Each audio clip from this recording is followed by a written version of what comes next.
Hello and welcome to Mustaq Kunnur Academy. Dear diploma students of all branches of government, aided and private polytechnic. ಇವತ್ತಿನ ವಿಡಿಯೋದಲ್ಲಿ ನಾನು ಒಂದು important information ನಿಮ್ಮ ಜೊತೆಗೆ share ಮಾಡ್ತಾ ಇದ್ದೀನಿ. ಅದೇನೆಂದರೆ ಮೇಕಪ್ ಎಕ್ಸಾಮ್ ಯಾರು ಬರಿಬಹುದಂತ ಮತ್ತು ಮೇಕಪ್ ಎಕ್ಸಾಮ್ ಎಷ್ಟು ಸಬ್ಜೆಕ್ಟ್ ಬ್ಯಾಕ್ ಇದ್ದರೆ ನಾವು ಮೇಕಪ್ ಎಕ್ಸಾಮ್ ಬರಿಬಹುದು, ಇಯರ್ ಬ್ಯಾಕ್ ತಪ್ಪಿಸಲಿಕ್ಕೆ ಏನೆಲ್ಲ ಸರ್ಕಾರದಿಂದ ಯೋಜನೆ ಇದೆ ಮತ್ತು ಯಾವ ಥರ ಸ್ಟೂಡೆಂಟ್ಸಿಗೆ ಪ್ರಮೋಟ್ ಆಗಲಿಕ್ಕೆ ಮೇಕಪ್ ಎಕ್ಸಾಮ್ ಅನುಕೂಲ ಆಗುತ್ತೆ ಅನ್ನೋದು ಸಂಪೂರ್ಣ ಮಾಹಿತಿ ಈ ವಿಡಿಯೋದಲ್ಲಿ ನಾನು ಕೊಡ್ತಾ ಇದ್ದೀನಿ. ನೀವು ನಮ್ಮ ಚಾನಲ್ ಮುಸ್ತಾಕ್ ಕುನ್ನೂರ್ ಅಕಾಡೆಮಿಯನ್ನು ಫಸ್ಟ್ ಟೈಮ್ ವಿಸಿಟ್ ಮಾಡಿದರೆ ನಮ್ಮ ಚಾನಲ್ನು ಸಬ್ಸ್ಕ್ರೈಬ್ ಮಾಡಿ, ಈ ವಿಡಿಯೋ ಲೈಕ್ ಮಾಡಿ ಮತ್ತು ಬೆಲ್ ಐಕಾನ್ ಪ್ರೆಸ್ ಮಾಡಿ. ಅಷ್ಟೇ ಅಲ್ಲ, ಈ ವಿಡಿಯೋ ಕೊನೆ ತನಕ ನೋಡಿದರೆ ನಿಮಗೆ ಏನೆಲ್ಲ ಕಂಡೀಷನಲ್ಲಿ ನೀವು ಮೇಕಪ್ ಎಕ್ಸಾಮನ್ನು ಬರೀಬಹುದು ಅಂತ ಸಂಪೂರ್ಣ ಮಾಹಿತಿ ನಿಮಗೆ ನಾನು ಕೊಡ್ತೀನಿ. ಅಷ್ಟೇ ಅಲ್ಲ, ಈಗಾಗಲೇ ನಾನು ಅಪ್ಡೇಟ್ ಮಾಡಿದ ವಿಡಿಯೋದಲ್ಲಿ ಎಕ್ಸಾಮ್ ಡೇಟು ಕೂಡ ಮತ್ತು ಇಂಟರ್ನಲ್ ಯಾವಾಗ ನಡೆಯುತ್ತೆ ಅದರ ಸಂಪೂರ್ಣ ಮಾಹಿತಿ ಮೇಕಪ್ ಎಕ್ಸಾಮದು ನಾನು ಕೊಟ್ಟಿದ್ದೀನಿ. ಎಕ್ಸಾಮ್ ಫಾರ್ಮ್ ಯಾವ ಥರ ತುಂಬಬೇಕು ಅನ್ನೋದು ಮಾಹಿತಿ ಆಲ್ರೆಡಿ ನಾನು ಕೊಟ್ಟಿದ್ದೀನಿ. ಈಗ ಈ ವಿಡಿಯೋದಲ್ಲಿ ನಾನು ಯಾರೆಲ್ಲ ಮೇಕಪ್ ಎಕ್ಸಾಮ್ ಬರೀಬಹುದು ಅಂತ ಹೇಳ್ತಾ ಇದ್ದೀನಿ. ಸ್ಟೆಪ್ ಬೈ ಸ್ಟೆಪ್ ನೀಟಾಗಿ ಪಾಯಿಂಟ್ಸ್ ಮಾಡಿ ಹೇಳ್ತಾ ಇದ್ದೀನಿ. ಕೊನೆ ತನಕ ನೋಡಿ, ಸ್ಕಿಪ್ ಮಾಡಿದೆ ನೋಡಿ.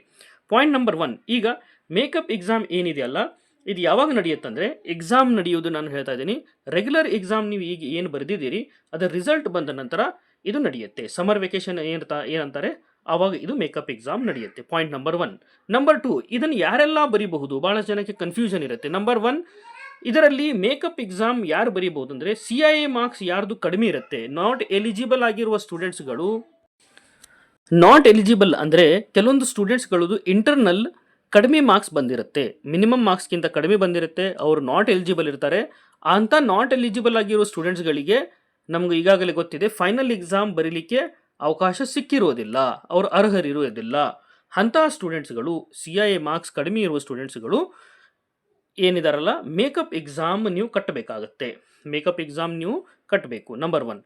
ನಂಬರ್ 2, ರಿಸಲ್ಟ್ ಬಂದ ನಂತರ ಯಾರೆಲ್ಲ ಸಬ್ಜೆಕ್ಟ್ಸಲ್ಲಿ ಅಂದರೆ ಎಲ್ಲ ಫಸ್ಟ್ ಆ್ಯಂಡ್ ಸೆಕೆಂಡ್ ಸೆಮಿಸ್ಟರ್ ಅಥವಾ third and fourth semester subjects ಎಲ್ಲ ಕೂಡಿ 4ಕ್ಕಿಂತ ಹೆಚ್ಚು ವಿಷಯಗಳಲ್ಲಿ ಫೇಲ್ ಆಗಿದ್ದರೆ, ಅನುತ್ತೀರ್ಣರಾಗಿದ್ದರೆ ಅಂಥ ಸ್ಟೂಡೆಂಟ್ಸ್ಗಳು ಮೇಕಪ್ ಎಕ್ಸಾಮನ್ನು ಬರೆಯಬಹುದು. ಇದು 2ನೇ ಪಾಯಿಂಟ್. 3ನೇ ಪಾಯಿಂಟ್ ಅಂದರೆ ಫೈನಲ್ ಸೆಮಿಸ್ಟರಲ್ಲಿ ಇರುವ ಸ್ಟೂಡೆಂಟ್ಸ್ಗಳು ಸಬ್ಜೆಕ್ಟ್ ಬ್ಯಾಕ್ಲಾಗ್ ಇದ್ದರೆ ಅವರು ಕೂಡ ಡಿಪ್ಲೊಮಾ ಪಾಸ್ ಆಗಲಿಕ್ಕೆ ಮೇಕಪ್ ಎಕ್ಸಾಮನ್ನು ಬರೀಬಹುದು. ನೋಡಿ, ಫಸ್ಟ್ ನಾಟ್ ಎಲಿಜಿಬಲ್ ಆಗಿರುವ ಸ್ಟೂಡೆಂಟ್ಸ್ ಇವರು CIA ಎಲ್ಲ ಬರೀಬೇಕು ಮತ್ತು ಎಲಿಜಿಬಲ್ ಆಗಿ ಹೋಗಿರಬೇಕು. ಮತ್ತು ರಿಸಲ್ಟ್ ಬಂದ ನಂತರ ಯಾರದೇ ಅಲ್ಲ 4ಕ್ಕಿಂತ ಹೆಚ್ಚು ಅಂತ ಹೇಳಿದ್ದಾರೆ, 4 ಅಲ್ಲ 4ಕ್ಕಿಂತ ಹೆಚ್ಚು ಸಬ್ಜೆಕ್ಟ್ಗಳಲ್ಲಿ ಫೇಲ್ ಆಗಿದ್ದರೆ ಅವರು ನೆಕ್ಸ್ಟ್ ಸೆಮಿಸ್ಟರ್ ಅಥವಾ ನೆಕ್ಸ್ಟ್ ಇಯರ್ ಹೋಗಿರಲಿಕ್ಕೆ ಎಲಿಜಿಬಲ್ ಇರುವುದಿಲ್ಲ. ಅಂಥ ಸ್ಟೂಡೆಂಟ್ಸ್ ಮೇಕಪ್ ಎಕ್ಸಾಮನ್ನು ಬರೀಬೇಕಾಗತ್ತೆ. ಈಗ ಇದರ ಜೊತೆಗೆ ಇನ್ನೊಂದು ಇಂಪಾರ್ಟೆಂಟ್ ಮಾಹಿತಿ ಏನಂದರೆ, ಈಗ ನೀವು ಮೇಕಪ್ ಎಕ್ಸಾಮನ್ನು ಫಸ್ಟ್ ನೀವು ನಾಟ್ ಎಲಿಜಿಬಲ್ ಆಗಿರೋ ಸ್ಟೂಡೆಂಟ್ಸ್ಗಳು CIA ರಿಜಿಸ್ಟ್ರೇಷನ್ ಮಾಡಬೇಕು, ಇಂಟರ್ನಲ್ ಮಾರ್ಕ್ಸ್ ಇಂಪ್ರೂವ್ ಮಾಡಲಿಕ್ಕೆ ಎಕ್ಸಾಮನ್ನು ಬರೀಬೇಕು. ಅಂಥ ಸ್ಟೂಡೆಂಟ್ಸ್ಗಳಿಗೆ ಮತ್ತು 2 ವಾರದ ಕ್ರ್ಯಾಶ್ ಕೋರ್ಸ್ ಕೂಡ ತಗೊಳ್ತಾರೆ. ಈಗಾಗಲೇ ಡೇಟ್ ಬಂದಿದೆ, ಅದನ್ನು ನಾನು ಅಪ್ಡೇಟ್ ಮಾಡಿದ್ದೀನಿ. ನಾಟ್ ಎಲಿಜಿಬಲ್ ಆಗಿರುವ ಸ್ಟೂಡೆಂಟ್ಸ್ಗಳು, ಇಂಟರ್ನಲ್ ಕಡಿಮೆ ಬಂದಿರೋರು, ಅವರು ಇನ್ನೊಂದು ಸಲ ಎಕ್ಸಾಮನ್ನು ರಿಜಿಸ್ಟರ್ ಮಾಡಿಬಿಟ್ಟು ಇನ್ನೊಂದು ಸಲ CIA ಬರೀಬೇಕಾಗತ್ತೆ. ಈಗ ಇದು ಯಾವ ಥರ ಹೆಲ್ಪ್ ಆಗುತ್ತೆ ಪ್ರಮೋಷನ್ ಆಗಲಿಕ್ಕೆ, ಅಂದರೆ ಮುಂದಿನ ಕ್ಲಾಸಿಗೆ ಹೋಗಲಿಕ್ಕೆ ಯಾವ ಥರ ಹೆಲ್ಪ್ ಆಗುತ್ತೆ. ಈಗ ನಾವು ನೋಡಬಹುದು, 4ಕ್ಕಿಂತ ರಿಸಲ್ಟ್ ಬಂದ ನಂತರ, ಮೇಕಪ್ ಎಕ್ಸಾಮ್ ರಿಸಲ್ಟ್ ಬಂದ ನಂತರ ನಿಮ್ಮದು 4ಕ್ಕಿಂತ ಕಡಿಮೆ ಸಬ್ಜೆಕ್ಟ್ ಇತ್ತಂದರೆ ನೀವು ಫಸ್ಟ್ ಸೆಮಿಸ್ಟರ್ಲಿಂದ ಪಾಸಾಗಿ ಫಸ್ಟ್ ಇಯರ್ಲಿಂದ ಪಾಸಾಗಿ ನೀವು ಸೆಕೆಂಡ್ ಇಯರಿಗೆ ಹೋಗ್ತೀರಿ, ಥರ್ಡ್ ಸೆಮಿಸ್ಟರ್ಗೆ ಹೋಗ್ತೀರಿ. ಅದೇ ರೀತಿ third semester and fourth semester ಪಾಸಾಗಿ ನೀವು ಫಿಫ್ತ್ ಸೆಮಿಸ್ಟರ್ಗೆ ಹೋಗ್ತೀರಿ. ಅಂದರೆ ನೀವು ಫಸ್ಟ್ ಸೆಮಿಸ್ಟರ್ ಅಥವಾ ಫಸ್ಟ್ ಇಯರಲ್ಲಿ 4ಕ್ಕಿಂತ ಕಡಿಮೆ ಸಬ್ಜೆಕ್ಟ್ ಇದ್ದರೆ ಮಾತ್ರ ನೀವು 4 ಅಥವಾ 4ಕ್ಕಿಂತ ಕಡಿಮೆ ಸಬ್ಜೆಕ್ಟ್ ಇದ್ದರೆ ಮಾತ್ರ ನೆಕ್ಸ್ಟ್ ಇಯರಿಗೆ ಹೋಗಲಿಕ್ಕೆ ಎಲಿಜಿಬಲ್ ಇರ್ತೀರಿ. 4ಕ್ಕಿಂತ ಹೆಚ್ಚಿಗೆ ಸಬ್ಜೆಕ್ಟ್ ಇತ್ತಂದರೆ ನಿಮಗೆ ನೆಕ್ಸ್ಟ್ ಇಯರ್ ಹೋಗಲಿಕ್ಕೆ ಸಾಧ್ಯ ಇಲ್ಲ.